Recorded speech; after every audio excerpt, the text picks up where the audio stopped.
আর আল্লাহ সকল কিছুর উপর সজাগ দৃষ্টি রাখেন। ৫৩ হে মুমিনগণ, তোমরা নবীর ঘরসমূহে প্রবেশ করো না।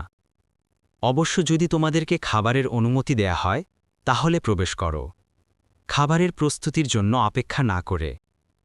আর যখন তোমাদেরকে ডাকা হবে তখন তোমরা প্রবেশ করো এবং খাবার শেষ হলে চলে যাও, আর কথাবার্তায় লিপ্ত হইও না, কারণ তা নবীকে কষ্ট দেয়। সে তোমাদের বিষয়ে সংকোচ বোধ করে, কিন্তু আল্লাহ সত্য প্রকাশে সংকোচ বোধ করেন না। আর যখন নবী পত্নীদের কাছে তোমরা কোনো সামগ্রী চাইবে তখন পর্দার আড়াল থেকে চাইবে, এটি তোমাদের ও তাদের অন্তরের জন্য অধিকতর পবিত্র। আর আল্লাহর রাসূলকে কষ্ট দেয়া এবং তার মৃত্যুর পর তার স্ত্রীদেরকে বিয়ে করা কখনো তোমাদের জন্য সঙ্গত নয়। নিশ্চয়ই এটি আল্লাহর কাছে গুরুতর পাপ।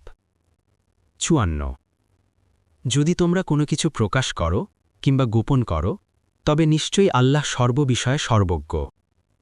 ৫৫ নবীর স্ত্রীদের জন্য তাদের পিতাদের, তাদের পুত্রদের, তাদের ভাইদের, তাদের ভাইয়ের ছেলেদের, তাদের বোনের ছেলেদের, তাদের নারীদের ও তাদের অধিকারভুক্ত দাসদাসীদের বেলায় হিজাব না করায় কোনো অপরাধ নেই। আর তোমরা আল্লাহকে ভয় করো, নিশ্চয়ই আল্লাহ সকল কিছুর প্রত্যক্ষদর্শী।